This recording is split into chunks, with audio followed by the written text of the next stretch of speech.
We begin our 2024 performance review series here today on Locked On Dolphins by looking at the in-season grades for the Miami Dolphins offensive line.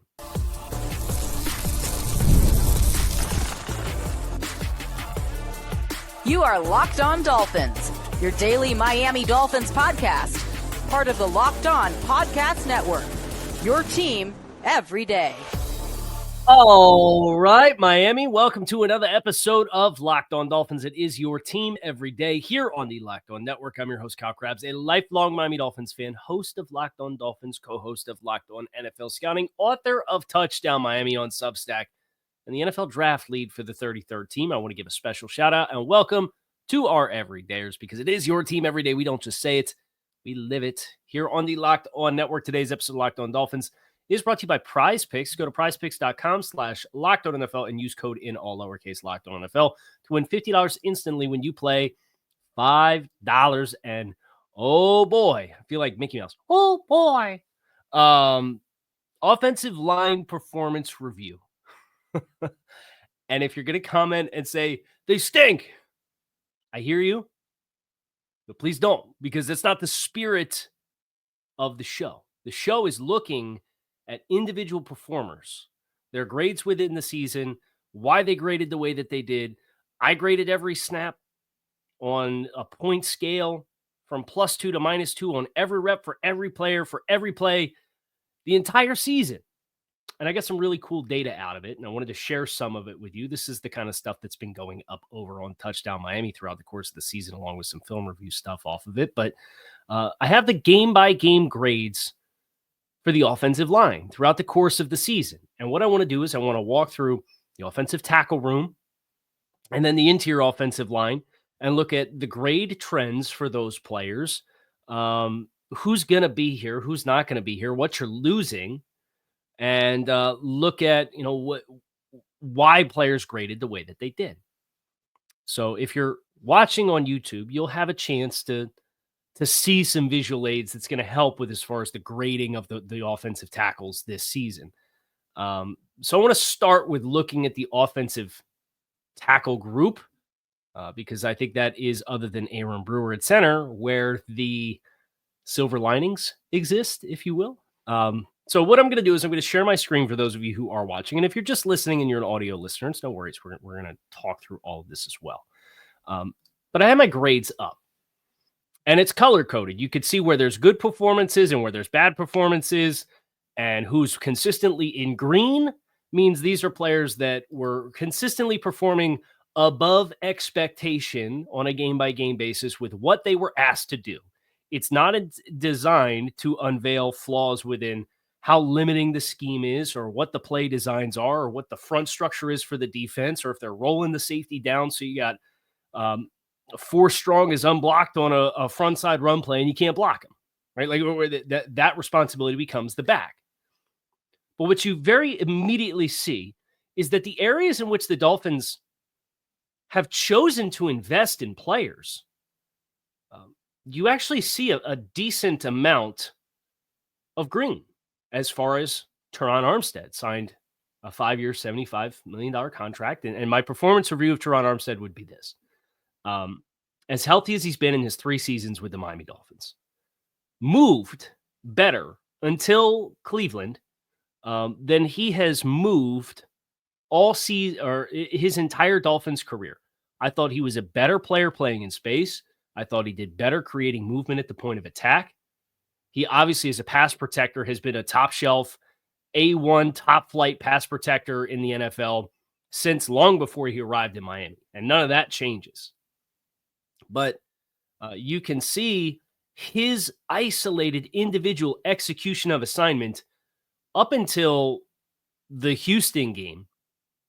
He had the San Francisco game, he had no negatively graded games as far as performed below expectation with what he was being asked to do. Now, unfortunately, he plays the first half against Cleveland, and he's trying to gut through an injury, and he doesn't play well, and then Patrick Paul has to come in and spell him, and then he guts out the entirety of the Jets game. Clearly not 100%. But through Jets 1, So you had Jacksonville, Buffalo, Seattle, New England. He missed the Tennessee game. Indianapolis, Arizona, Buffalo 2, LA Rams, Las Vegas, New England 2, Green Bay. About as strong of a week-over-week performer that you had at any spot on the roster, sans maybe like Zach Sealer and Calais Campbell.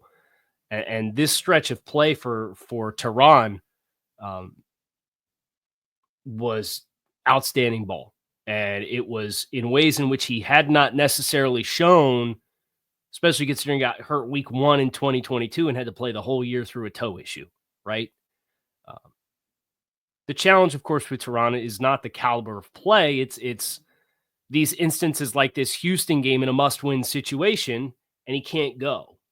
And then Austin Jackson's on IR, and Kendall Lamb's out with a back issue that turned out to be a bulging disc.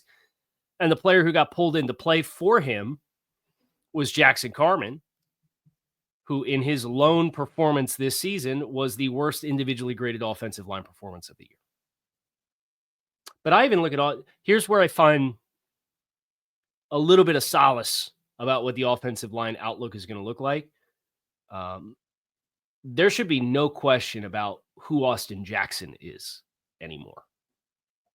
And that's a valuable player to this team and to this front. Because when Kendall Lamb had to step in against the Rams and the Raiders, it took him 3 weeks to get a 2 expectation grade, stepping in for Austin Jackson, who had 5 weeks in a row from Tennessee through Buffalo 2, where his grade had improved from the previous week. Now, he graded poorly against Buffalo in the first game, and that's because the Dolphins are down 21 and Von Miller's teeing off on him. But Austin Jackson, I thought, was on his way to really leveling up his game in the second half of the season because he had stacked together 5 consecutively improved performances. And I thought he was better in pass protection this year than what he was last year, other the second half against Buffalo notwithstanding. But you put any tackle in a situation where they're down 21 points with a non-mobile threat at quarterback where the launch points are fairly static, and it's going to be like that. That's why you play the games, and that's why the other guys on the other side of the field get paid too. But the Dolphins, I think their decision to reinvest in Austin Jackson with a contract extension has the opportunity to pay dividends because he played well this season, Austin Jackson did, for the entire body of work, his individual execution of assignments. And I think as he continues to grow as a pass protector, and I think his framing was better, I think his hands were better this year than what they were last year. You still have room to grow into a more robust menu of play responsibility for Austin other than just being, well, he's a good fit for the scheme. They don't really do traditional drop back passing. I think you saw more of that as the year went on, but as you had more and more interruptions for who was playing in what spots, I think it created a lot of miscommunications and breakdowns as far as who has who from an assignment perspective. But the tackle failures, for me, very little of it was physical limitations for your starters. Then you get Kendall Lamb, who came in and played admirably well in the opportunities that he had in the first couple weeks. But then he gets really the starting gig starts rolling when he comes in against the Rams. And man, what a brutal assignment, because Kendall as a late stage player certainly doesn't have the athleticism of some of the other guys on the offensive line. Better pass protector than he is run blocker. And really struggled against the Rams and then the Raiders too, with some assignments with Max Crosby. It was big challenges the first 2 weeks. I thought he settled in well. No, I thought, through the Cleveland game, he finishes that game. He finished with 3 consecutive games above expectation. And for a swing tackle, there's obviously the durability question, but they kind of had to change the DNA the way that they played. And you can see, even with the Tua Tagovailoa IR stint, they chose to invest in these tackles, and there's green here as far as executing above expectation with assignment. That does not fully contextualize limitations with play designs. So please don't get it twisted. We went over this last week, and there was a bunch of people that got all kinds of twisted about a name or two that was listed as above expectation on a snap-by-snap basis with what they're asked to do, and took that as a lump sum statement to say that they performed above expectation relative to what they're getting paid and who they're supposed to be. I'm not talking about that. But, as they evolved who they were down the stretch, I think you saw them try to be the team that they were with Austin Jackson, with Kendall Lamb, and it didn't work out too well. So then they kind of have to shift, and it's where you really saw them lean into the screen game even more than they already did earlier in the season. And he held his own. That is going to be a valuable loss for the Dolphins. And Terron Armstead is a whole other conversation. Now, Patrick Paul, want to get into him, but I don't want to do him a disservice with how long we talk about him, and the guard conversation is going to be pretty short. So we're going to stash Pat on the other side of the break, and we're going to switch gears here and continue to look at the offensive line performance review from the 2025 or 2024 season. That's next. Stick with us. Growing your small business in 2025 comes down to how well you can hire. And let's face it, better hires start with smarter insights. That's where LinkedIn comes in. With all the strongest hiring data available, LinkedIn helps you identify the right candidates, giving you confidence to make the best decisions for your business. Small businesses have to wear a lot of hats, so every hire is crucial. LinkedIn gets that, and that's why they connect you to the best candidates. 72% of small businesses say LinkedIn has helped them find high-quality candidates. Hire smarter this year and find your next great hire on LinkedIn. Post your job for free at linkedin.com/lockedonnfl. That's linkedin.com/lockedonnfl. Post your job for free. Terms and conditions do apply. It's getting down to the wire with playoff time, and if you're like me, you want to make the most of these final weeks of football. That's where Prize Picks comes in. If you love football and want a chance to win real money watching the games, Prize Picks is the place for you. It's the best way to turn your sports opinions into cash with daily fantasy player projections. On Prize Picks, you pick more or less on player stats like total passing yards or rushing touchdowns for a shot to win up to 1,000 times your money. You can make the most of your picks with less than 60 seconds. Whether you're looking for a quick flex play to boost your payout or you want your cash quickly, Prize Picks has got you covered. And with over 10 million members and billions of winnings, it's clear people love Prize Picks. Here's a special offer for our Locked On NFL listeners. Download the app today. Use code Locked On NFL and get $50 instantly after you play your first $5 lineup at Prize Picks. So download the app today. Use code Locked On NFL. Get $50 instantly after you play your first $5 lineup. Prize Picks. Run your game. So I don't think there's any real big surprises to tell you. Terron Armstead was outstanding when he was healthy and available. Austin Jackson, really good scheme fit, developing player. His absence was missed. Kendall Lamb, they kind of had to tailor who they were offensively to kind of bridge the gap for the rest of the year. And then obviously Kendall couldn't go in the final game, and it was Terron Armstead, an injured Terron Armstead, and Patrick Paul that played the final game against the Jets. And Pat struggled, if we're being frank. Pat struggled against the Jets playing at right tackle.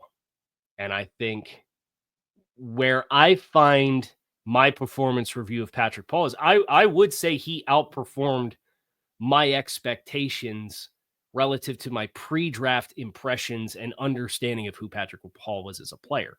Because you get concerned about a guy who's a 4-year starter, played a lot of football at Houston, but never really developed his game technically.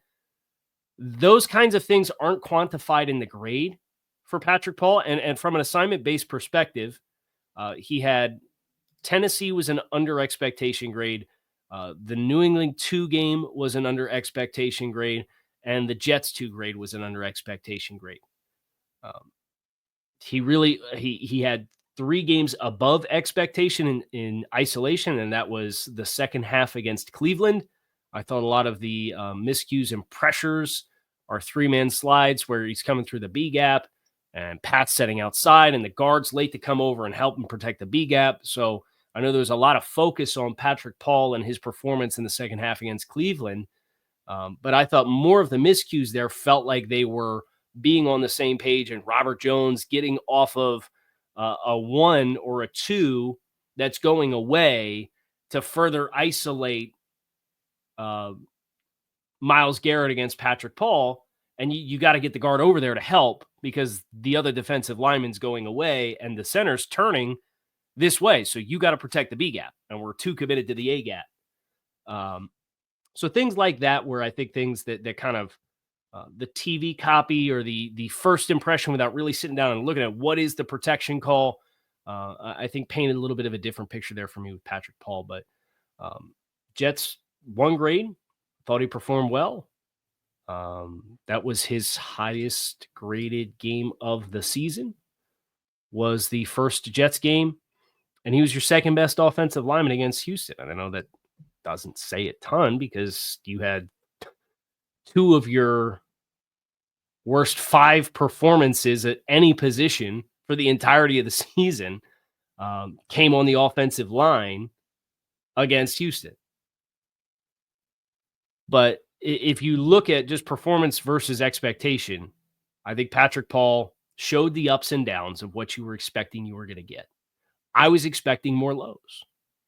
So I thought he took to this coaching pretty well. I think it's very apparent.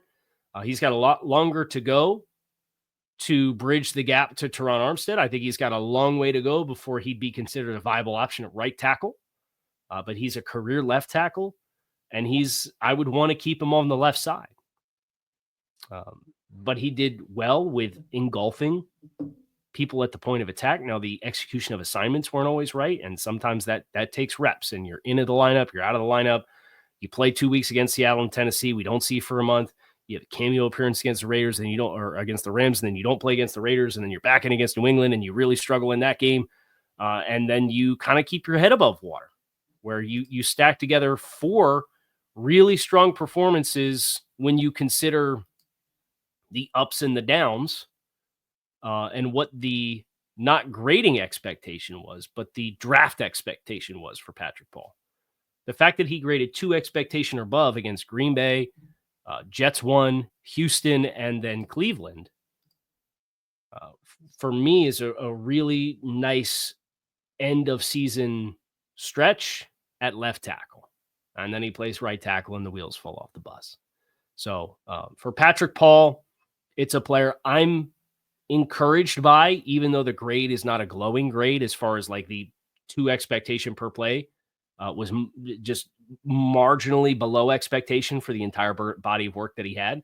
I think there's a lot of good to build on here because, again, he engulfed guys at the line of scrimmage. He showcased the athleticism that is critical to being able to have success running outside if you can get your assignments sorted out. And if your tight end room plays a hell of a whole lot better, if we're being honest, game over game than what they did. That was the most Jekyll and Hyde room on the offense, Jonnu Smith notwithstanding. But the guys actually charged with being the blockers, and that includes Alec Ingold, that includes Julian Hill, that includes Durham Smythe. Those are all areas that this group has to be a lot better at. And I think you can maybe help that and alleviate some of that by not being so outside zone dependent as a football team. But some of that comes from the grades on the inside. So this group, when you look at the interior offensive line grades, you see a lot of red. You see red for Liam Eichenberg, wire to wire. You see red for Robert Jones, with the exception of a pretty decent stretch from New England 1 to Buffalo 2. And then it was a lot of bad. And that's the discouraging part, is these were the guys that you built the offensive design to play around to make their jobs easier than standard. And you wanted to coach around these players. And I don't want to say have them be placeholders, but that was the ideology, right? And that was the theory. Neither one of them took the jump as far as the grades go. Now, Robert Jones, I thought was better than Liam Eichenberg, but neither one of these players graded remotely close to expectation as starters. And of course, these guys were backups for you last year and had to play 500 snaps. And this year came in as starters because they played 500 snaps and looked mildly passable in stretches while still having super frustrating lows. And lo and behold, neither one of them takes the leap, and you bet on both of them. So when they talk about where they choose to invest their money, well, they chose to invest their money in tackles and a center. And I don't think it's a coincidence that your tackles are well represented with these grades, particularly your starters with Terron Armstead and Austin Jackson. And you have another investment in Patrick Paul, who has some high water marks, has some ups and downs, as you would expect a raw rookie left tackle who at times has to play right tackle to show. But this group, the grades here were especially gut punching to log and tally every week, knowing full well the ideology of the offense that Mike McDaniel and the San Francisco 49er tree under Kyle Shanahan has fully embraced. Is these are not inconsequential players, but they're ancillary players in our offensive scheme. And if you're just going to bank on the scheme to push the right buttons, look, if you're watching on YouTube, look at the colors. Look at all the red, which indicates below expectation performance in a single game. These were two of your lowest graded starters on either side of the ball, and they were supposed to be mitigated from the scheme. The good news, I don't know how you come out the other side of this process and don't see how poorly that played out. And how you can't do that, right? Like that can't be your answer again next year. And we'll joke, many will joke about the definition of insanity and how they've already committed to the definition of insanity by running it back with the same group of brain trust running this team. You would like to think, and we'll find out real soon. We'll find out in less than 2 months, because we're going to find out what they choose to do in free agency, because neither one of those guys are under contract. Right now we got like Chasen Hines and Andrew Meyer, and Wynn's not under contract. Cotton they cut. Robert Jones and Liam Eichenberg are not under contract. You don't have bodies, and you certainly can't just draft guys and expect them to come in, because we saw the ebbs and flows with Patrick Paul. Now, you should draft and get cost control talent into this room. But if you're conducting the performance assessment, I mean, between the guards, and I'm going to include Isaiah Wynn in here, because he had the trifecta in the 3 games he played. He had 1 game above expectation, he had 1 game at expectation, and he had 1 game below expectation in the platoon with Liam Eichenberg at right guard. Why we platooned with Liam Eichenberg at right guard, I don't know, but we did. You had 1, 2. I'm going to count them out for dramatic effect. And no, you played 17 games plus 3 for Isaiah Wynn. So you had 34 between the 2 guards plus 3, 37 game opportunities for your guards this season. You had 1, 2, 3, 4, 5, 6, 7, 8, 9, 10. 10 out of 37 guard performances for the offensive line this season managed to score any degree above expectation. Almost 25%.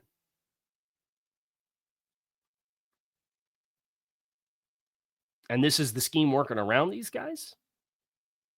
And like you're willing to let it ride because they had backups in last year, and you want to give time for information to declare itself to you and to get a big enough body of work to make educated decisions. Sample size big enough now. I don't need to see any of the data, and I don't need to see any more other film to know that you need an ideological shift. And I also said on draft night I'd have drafted Graham Barton to play guard. But they didn't, and you got to play it as it lies. Say, okay, this is the bed they've made. How can we make this the comfiest bed possible? And that's how I try to cover the team. Is I can't change the personnel decisions, but I can play it as it lies, and I could say, here's how it's going to work if it's going to work, and if it's not, here's why it's not going to work or why it's not working. And that's the fork on the road we've hit with this offensive line, with these performance reviews. A little love for Aaron Brewer, and then Anthony Weaver in the headlines. That's coming your way next. Make sure you stick with us.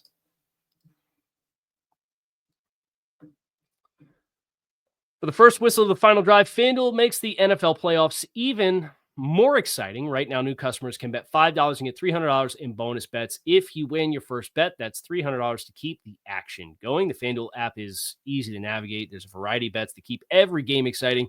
Plus, when you win, you're paid instantly. There's no waiting around for your winnings, whether you're betting on your favorite teams, because it won't be in football at this time of the year, or just looking to add some extra excitement to the playoffs. FanDuel has you covered. Visit FanDuel.com to join today and get started for $300 in bonus bets at FanDuel.com right now. The AFC Conference Championship game, the Chiefs favored at home by 1.5. That moves you one way or another. You can get it over at FanDuel. Make this playoff season unforgettable with FanDuel, official sportsbook partner of the NFL. Some flowers for Aaron Brewer, who I did feel like as the group and the identity shifted, there is a very significant change in the color coding of Brewer's grades through about New England 2. Now, the Raiders were the first team that logged him for an under expectation performance this season. And he was the brightest spot against the Rams, which makes sense because they have a very athletic front, so you're matching athleticism with athleticism. And the Raiders tried to eat him up a little bit and put guys directly over top of him and try to force him to play with a little bit more power. And that's not Aaron Brewer's game. So I think if you're going to diversify this offense, I think the way that you do it is I do think you need to get some power guards. Regardless of whether you're going to run between the tackles or you're going to run outside zone, whether you're going to run pin and pull, whether you're going to run counter, whether you're going to run power, whatever your run schemes are going to look like next year. I do think you need some more heavy hands on the interior to complement the athleticism of Aaron Brewer. And I'm all the way on Aaron Brewer being a long-term answer and viable, top tier starting center. He graded out as such really through the Patriots game. And then it was a little bit more up and down. The grades against Cleveland and Houston and Green Bay were modest, right around expectation. He wasn't scoring off the charts like he scored seemingly through the Patriots 2 game as the encore from Las Vegas. He had one game below expectation in that stretch. He was won at least 2, 3, 4, 5 times through New England 2. He was the highest graded offensive lineman on the roster. This is a home run signing. And I think it's okay. And I'm personally of the opinion that I think it's okay to give praise to individuals and players and signings who deserve praise, even if the entire body of work is not to the standard. And those who identified Aaron Brewer and Aaron Brewer himself deserve a lot of flowers for this marriage because it works. But I do think as teams try to eat him up and cover him up, the players around him have to be able to take advantage of their matchups to get teams out of some of those fronts. And I think that's what you did not see enough of down the stretch, especially as you don't have Austin Jackson at right tackle, so you've lost your power at the point of attack at right tackle. The guards are playing as the guards always did, but the ceiling of the rest of the group, and then when Terron Armstead's not out there, it just kind of snowballs, which goes back to player availability, right? When you're starting left tackle played in the most games he's played in since, I think, 2017, Terron Armstead. When you're starting right tackle, missed effectively all of 2022, played all of 2023, and now missed half of 2024. And your vital swing tackle is a guy who played half of his career snaps in a decade of playing in the NFL, the last 2 years in Miami, and he couldn't make it to the end of the year either. That's where the questions exist for me at tackle. It's not the talent of the group. Patrick Paul should be a solution here. And if they add another tackle, and they're going to need to in some way, shape, form, or capacity because Kendall Lamb's presumably not back at a minimum, then hopefully you can find young, durable players that are just entering into their playing opportunities. And because of that, they do have a little bit more durability at their disposal. And then Austin Jackson, kind of a fluky thing on that last play against Buffalo, really nasty, cruddy way to lose the rest of your season. Kind of overextending on that last gasp play against Buffalo with Miami down by 3 points. So I don't think any of the outcomes surprise you looking at these grades, but I think it is a nice affirmation that this team, when they have chosen to invest in certain spots, they have landed players that make sense and players that perform.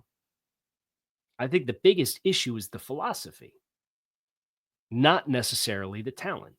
Well, it's the talent that you choose to prioritize. You're getting justifiable performance from. The philosophy and the total body of work, I think, is broken. Many people think is broken. And you're willing to let it come to you and let you try it and believe in yourself to develop the talent. But at the end of the day, if it's not good scheme fits and the talent's not there, I think that's the bed the Dolphins made for themselves in 2024 at too much of the offensive line. Anthony Weaver, just a quick follow-up. Getting a second interview with the New Orleans Saints. It will be very interesting now that the Detroit Lions have been knocked out of the postseason. Their coordinators, both Ben Johnson and Aaron Glenn, are very popular, buzzy names for a number of the head coaching vacancies that exist across the league. Glenn is attached to both the Jets job and the Saints job. If you are hoping to see Anthony Weaver back, you should be hoping Aaron Glenn takes the Saints job because it seems like that is the spot that Weaver has the most traction as of right now. It seems like Chicago, maybe they're off the scent a little bit looking at Mike McCarthy and an offensive-minded coach for Caleb Williams. So Anthony Weaver getting a second interview in New Orleans. That came out this morning. We'll see where that goes from here. That is going to do it for us on this episode of Locked On Dolphins. Appreciate you guys, as always, for checking out the show. Kyle Krabs, you can keep it locked in right here on Locked On Dolphins. I hope the offensive line performance review wasn't too painful for you. But we have to have these conversations to understand where these rooms need to go from here for a better product in 2025. Keep it locked in right here, Locked On Dolphins. That's going to do it for me today. I am out of here.